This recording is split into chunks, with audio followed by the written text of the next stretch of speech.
Geez, I haven't thought about it. It's a good win, there's no doubt about it, but there's not too many bad ones. As I said earlier, I'm happy to have won that game late tomorrow, to be honest. The key was to try and give ourselves enough time to bowl England out once we put 500 on the board, or had 500 lead. Fortunately, it worked out. We could have a couple of those before lunch.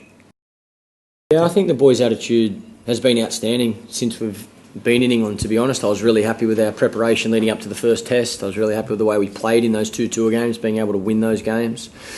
We just didn't play good cricket. We'll outplayed in Cardiff, but again, credit to the boys to be able to turn that around and come out and play some fantastic cricket. I think the way we batted in the first innings, I think Chris Rogers and Steve Smith deserve a lot of credit in halting the momentum that England had from the first test.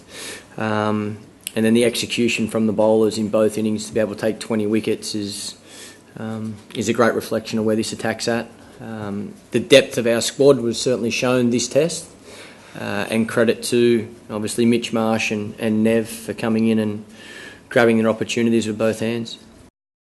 The same as it's been my whole career with Mitch. I've always seen how good an athlete he is, to be honest, and I think today was a good example. That run out in the field.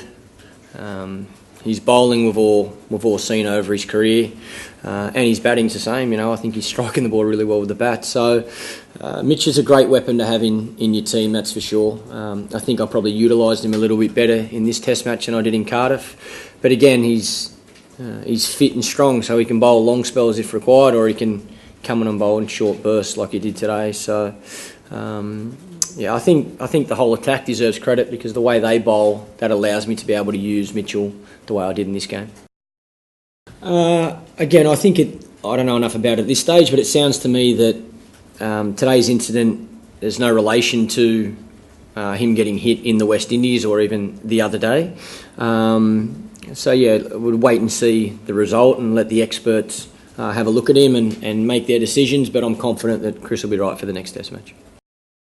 I think the Australian bowlers deserve a lot of credit. I thought they executed really well, stuck to their plans, found a way to take wickets. So, I'd rather focus on how well the guys bowled, to be honest. I'm not sure I agree with that. I know it looks like it in these two Test matches, but I think whatever you do first, you've got to do well. And I've always spoken about first innings of a Test match is important. So whether you bat first or bat second, you want to go as deep as you can, especially on wickets that if they start out reasonably flat, then they're going to deteriorate as the game goes on. So day 4 and day 5 is always harder to bat. So I know it's hard for me to say that because you look at the two results of the game, and if you win the toss, looks like you win the game. But I think we could have batted better in our first innings in Cardiff, and I'm sure England would say they would have liked to have batted better in their first innings here. Probably before we left the change room in Cardiff, I think it was discussed where we didn't perform well. So the positives were also spoken about, and it was important that we took the positives from Cardiff. There wasn't very many, but we took those with us. And then again, I always look at training. I can tell before a ball's bowled in the game how I think we're going to go.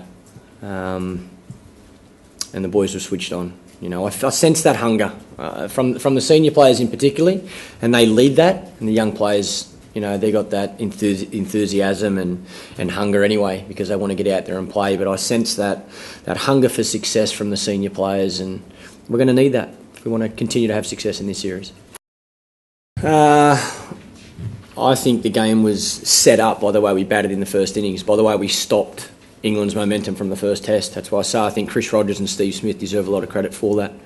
Then we grabbed momentum by making as many runs as we did, and then obviously when we get a crack with the ball, the boys executed really well, and we continued that in the second innings. I think the other thing is to obviously be extremely happy with the way we perform, but also respect that we've played 2 Test matches in a 5-test series. So we know we've still got a lot of work to do. I still see areas where we can get better. A few of us would definitely like a few more runs. I'd like to see no drop catches. So we turn up to training in Derby in a couple of days and we try and get better.